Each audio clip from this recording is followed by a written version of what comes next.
How much fuel we got? Oh, we got a bit. Who wants to see a zoom climb to, like, I don't know, however high we can get with this little fuel?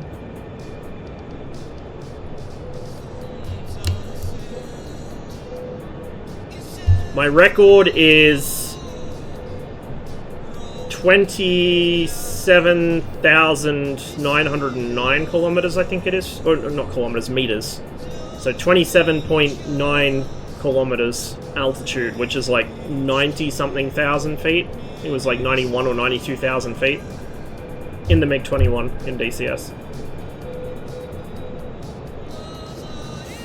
We've got to get up to about 10 kilometers, and then we can start accelerating, but we're quite low on fuel, so I don't know how much speed we're going to get out of it.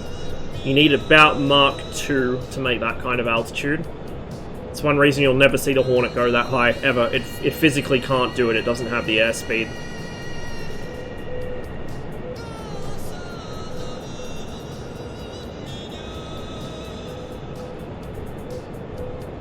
We're already climbing at Mach 1.25.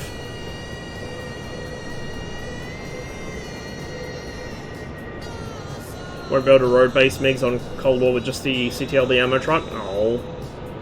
Well, I mean, I think I suggested it in the thread a while ago, and I still stand by this. He should make it so that if you drop an SKP, an ammo truck, and a fuel truck, it just auto-generates a road base.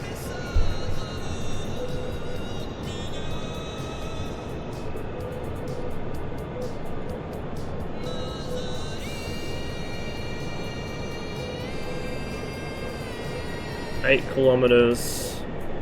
It's about our best fuel efficiency altitude.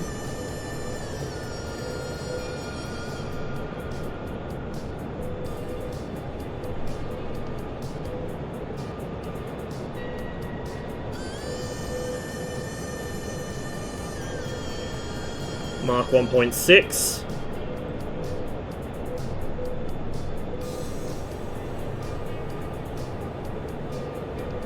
Still climbing. Okay. Normally if I had a full fuel load, I'd climb a little higher before beginning the ballistic arc, but we'll begin it here, I think.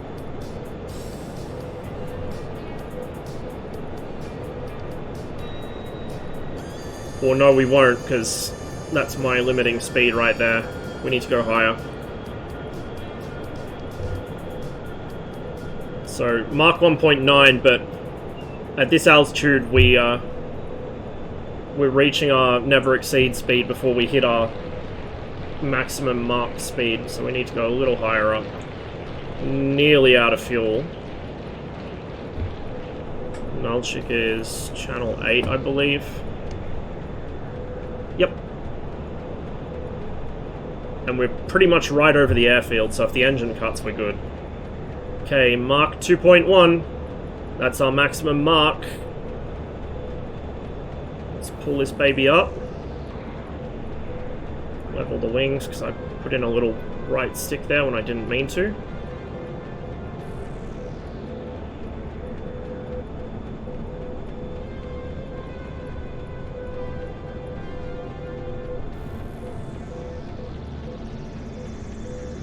We're a little past 45 degrees, but eh. Just gotta watch the wings, hold them level. There goes the engine. At about 23, 24 kilometers, the engine starves from lack of oxygen. How's that for a view, guys?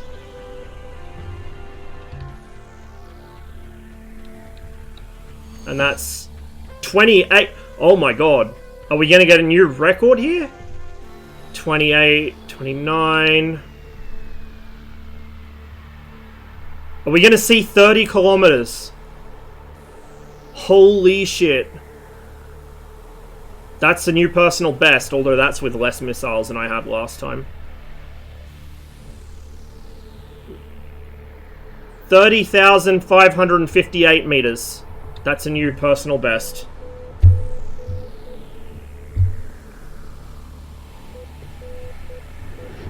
And we actually do still have a little bit of fuel left, so we'll go down, relight the engine once we're a little lower, and we'll land at Nalchik. And that's Nalchik down there. So we're very conveniently placed for it. So how's the view up here, guys? That's something you'll never see in an F-18, ever.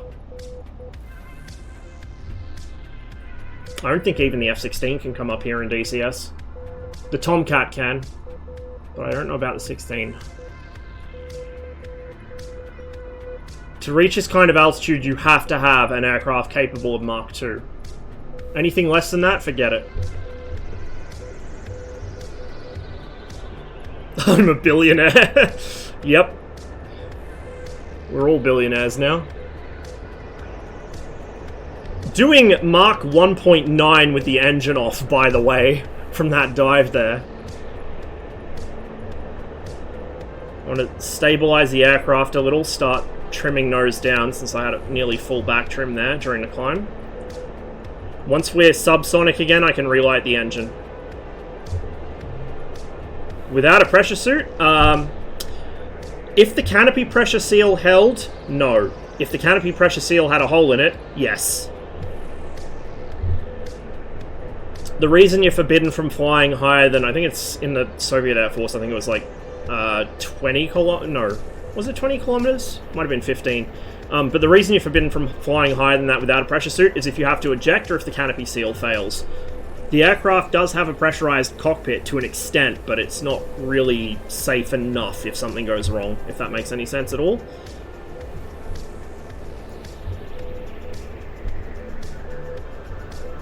Okay, we're subsonic, we're going to relight the engine. There's the ignition light just came on. Nuke panel, we went and dropped a party favor at Minvodi. And then did a 30.5 kilometer zoom climb afterwards.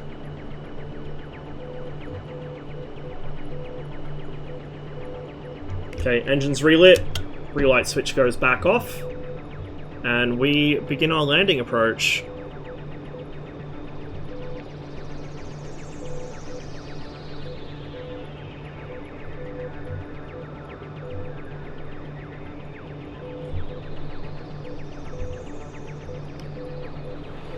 I'm just waiting for the day. I might actually make a mission simulating it with the MiG-25, since it can go up there and go even faster, but I'm waiting for somebody to make an AI SR-71 so I can shoot it down with this and prove that, ooh, only the Viggen could intercept it. Like, no, anything that goes Mach 2 and can climb that high and has a radar could kill a Blackbird.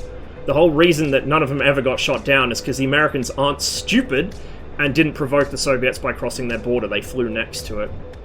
The PVO, which is the Soviet Air Defense Service, would use Blackbird overflights of the water just off the border as a sort of a practice intercept. Like, they'd use it as a drill that they could do. The Czechs also practice intercepted them as they passed along the German border. One pilot intentionally asked for permission to fire after locking one up just to say he'd done it, causing considerable panic at the control room. It's a very impressive aircraft, but it's not invincible. This is a little fast for an approach, but that's okay, we can dump speed on the way in. A lot of people have the idea that to intercept something you have to be faster than it. That's not true at all. You just have to be able to position yourself in front of it, below it, and at the correct distance. If you've got a radar and radar-guided missiles, that's all you need. I could be in a fucking Cessna. As long as the Cessna is able to get high enough, that's all that matters. And has a radar and missiles. Okay, gear down. Full flaps since I'm coming in high and fast. What altitude you begin your zoom at? Like 12 kilometers or something. 14 maybe. I'm also very light though, because I was nearly out of fuel when I did it, and I'm carrying 2 less missiles than I did when I did my previous attempt. Although these are heavy missiles. Yeah, exactly. Exactly. The faster you are, the better, because it makes your life easier, but it's not a necessity.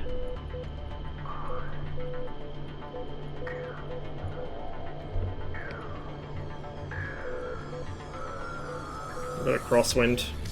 We have a substantial crosswind. Which I should have remembered since our takeoff was so hairy. Little more power. Little more power. Oh my god. I wish I'd put down a windsock. This must be insane.